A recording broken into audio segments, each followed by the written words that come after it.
from my operation, I began touring a little bit with Foreigner again, and then at the end of, I think, at the end of '02, I believe it was '02 or '03, Mick and I just parted company. And I took about a year off, and then started the Lou Gramm Band, and with the intent of performing, but not going out on extensive tours. You know, we go out on weekends. Yeah, and because everybody has kids and families, and I was determined that with my twins, I wasn't going to miss huge parts of them growing up. You know, I kind of swapped my priorities around. I think about the same thing. I have a son that's close in age to your twins. Mm-hmm. I always think about being busy and work and career and sacrifices that you have to make, but I always tell myself I don't want to be apart from my son. Yep. Very important, so I can totally relate to how you feel. It's very, very important. Yes, I think it it's is. great that you're able to take them with you. Yeah, once in a while, on the you know. tour and involve them. And you said that they themselves love music. And Oh yeah, so they definitely do. that's great. Now, I also heard that you were able to add some family into the Lou Gramm Band. What was that, maybe somewhat recently or about 6-8 years ago? Yeah, my brother Ben became part of the band in '05, Okay. and the band's been touring since as it is since that point. And now you consider yourself a Christian rock act with the Lou Gramm Not Band? not or- really. Okay. In I think it was '09 we released a Christian rock album. It's something that I've wanted to do for years. 2009. What was the name of that album? Just the Lou Gramm Band. Lou Gramm Band. Yeah. Okay.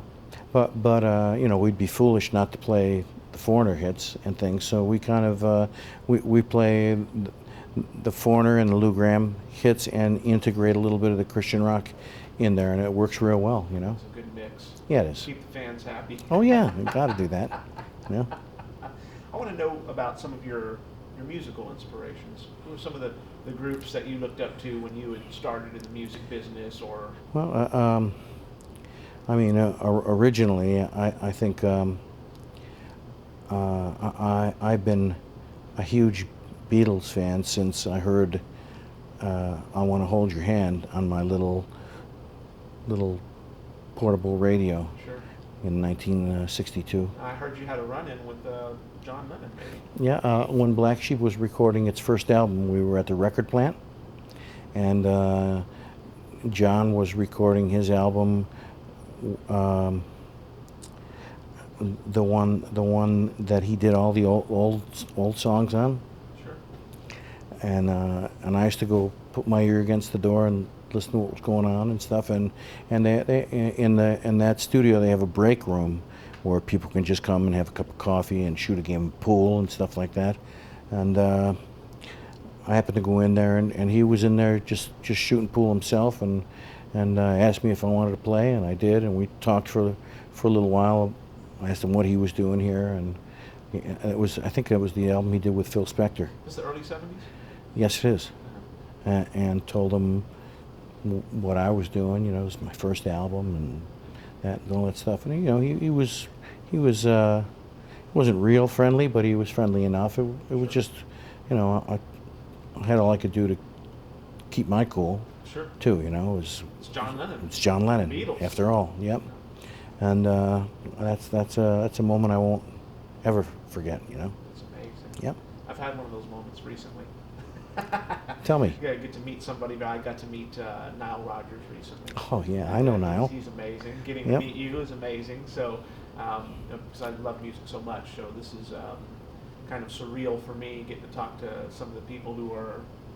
I've always heard their music, and I've always seen their names on the records and on the tapes and on the CDs and on the MP3s, and so it's a great feeling to be able to talk to the people who are behind the music, the people who sing the music. So that's been a great Can I experience. for tell me. you a little aside?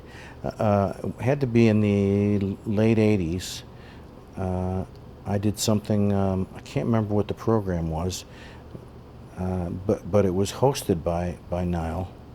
It was on VH1, and it was like a little interview type thing. and then he and my brother Ben and God, I can't remember who the bass player is for Chic. Well, it was Bernard Edwards. He passed away though, right? Correct. Yeah. It might have been him. I don't know when he passed away. Sure. But so the four of us jammed, and we did Chain, Chain, Chain, Chain of Fools. Oh, wow. Yeah, live, right there, you know. The Yeah. VH1 Awards. Well, I don't think it was the awards. It was like they had once a month they had this. It was part of their programming, where they would interview somebody and then jam with them. It was his program, Niall's program. Yeah. Just amazing. Yeah, it was very cool. One other inspiration, Marvin Gaye by chance? Very much so. Yep. Okay, me too. Love Yeah. Mr. Marvin Oh, Gaye. man. Of course, as you know, and you experienced his too early in his passing. Very early. Oh yeah. I saw him about a month or 2 months before he passed, and it was at Radio City, and he was so good, and the place was just jammed, and they were all This is in New York City. yeah hooting and catcalling and all sorts of stuff, and then he went off stage and he came back out in gold silk pajamas. That's Marvin in Yeah, the early '80s. Yeah, with a long silk robe on, and he did Sexual Healing. That was It was the hit. awesome. Yeah. Wasn't it amazing? Yes, it was. It's very sad his passing. It's Yeah, something it's- else. Yep. I tell you what, apart from the music business, and apart from all the success that you've had currently right now, do you still enjoy performing? Do you still enjoy getting out there and doing it? Obviously, there's different dynamics than the '70s and Oh, the yeah. '80s, but what is it that keeps you going? I mean, I love doing it.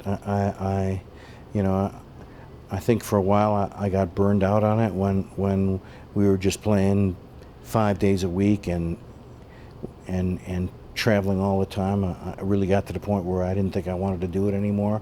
But now that I've pulled back and do it at a pace that lets me live a full life with different interests, I appreciate it more, and I enjoy the songs more, and I think I can give a better performance. Much more balanced now with your time. Absolutely, and yep. Your other responsibilities with family. Mhm. Apart from music, what does Lou Gramm like to do apart from music? I know music is so intricate in your life and with your band and even with your twins, but Yep. what is something we don't know about Lou Gramm what does Lou Gramm do? What's one of your hobbies or other passions outside of music? I collect and drive classic American muscle cars. Oh, very interesting. Yeah. Okay. Yeah. I like that. What's one of the nice? Tell us about one of the nice cars that you have. I've got a. I'm sure you've got quite a few, maybe. Well, I had about 8 cars, but about 2-3 years ago, I sold a few of them off because it was actually getting too much for me to take care of. You know. I can imagine it can be kind of expensive Yeah, too. and I wasn't going to go out and hire a full-time mechanic to take care of the herd. You know. Sure. So I just kind of zeroed in on the ones that mean the most to me, and those are the ones I still have. I have a 68 black on black Camaro Super Sport, 396, 375 horse with 18,000 miles on it. And that's a real animal. So I can picture Lou Gramm tearing up the streets of Rochester, Oh, yeah. New York, in these classic muscle Absolutely. cars. Yep. Amazing. Well, Lou, we've taken up a lot of your time. Really Oh, appreciate it's my you pleasure. having us, and really Thank appreciate you. your time. It's very, very nice to meet you. Sure thing. You Lou bet. Gramm, the voice of Foreigner. Thank you so much for your time. That's a wrap. My right? pleasure. That's a wrap. I know we took up a lot of your time. No, it's not.